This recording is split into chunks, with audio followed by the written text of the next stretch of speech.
Hi friends, எல்லோருக்கும் காலை வணக்கம். Good morning. இன்றைக்கி சனிக்கிழமை. ஸோ நான் வேலைக்கு கிளம்பிட்டேன். எல்லோருக்கும் இன்றைய நாள் இனியும் நல்லாக இருக்கணும். நான் வேலைக்கு கிளம்புறதுனால சரி காலையிலே எழுந்து ஃப்ரெஷ் ஆகிட்டு டீ போடுறதுக்காக வந்தேன். என்கிட்ட நான் எப்போதும் 3 ரோசஸ் தான் யூஸ் பண்ணுவேன். தூள் சரியாக போச்சு. ஸோ இங்கே வாங்கினேன். இந்த தூள் வந்து பேக்கெட்டில் தான் இருக்கும், பட் ஆனால் சூப்பராக இருக்கும் டேஸ்ட்டு. ஸோ ஒரு பக்கம் டீயை போட்டுட்டு சாதத்தை மட்டும் வடித்து வச்சுட்டு போயிடலாம். ஏன்னா இவங்க குழைய விட்டுறாங்க சாதத்தைன்னு சொல்லிட்டு சாதத்துக்கு ஒரு பக்கம் ரெடி பண்ணிகிட்டு இருந்தேன். அதுக்கப்புறம் டீக்கு நாட்டு சக்கரை தான் போட்டு நான் வந்து இப்போல்லாம் டீ குடிக்கிறது மேக்ஸிமம் 40 வயசுக்கு மேலே சில விஷயங்களை தவிர்த்துக்கிறது நல்லது இல்லையா.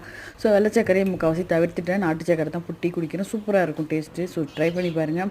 அதை அப்படியே டீ எடுத்துக்கிட்டு கொஞ்சம் வெளியில் போய் ரிலாக்ஸ் பண்ணலான்னு போனேன். பார்த்தீங்கன்னா மல்லிகை செடி ஃபுல்லாக ஒரே மொட்டு. ரொம்ப ஆசையாக இருக்குது. காத்துனே இருக்கேன் எப்படா இது பூக்குன்னு சொல்லிட்டு.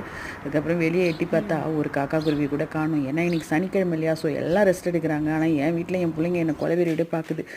எல்லா சனி ஞாயிறும் நீ வேலைக்கு போயிடுற, ஒரு கறி சோறு கூட செஞ்சு கொடுக்க மாட்டேன்னு என்ன செய்ய முடியும். அடுத்தது ட்ரை பண்ணி பார்ப்போம் அடுத்த வாரம்.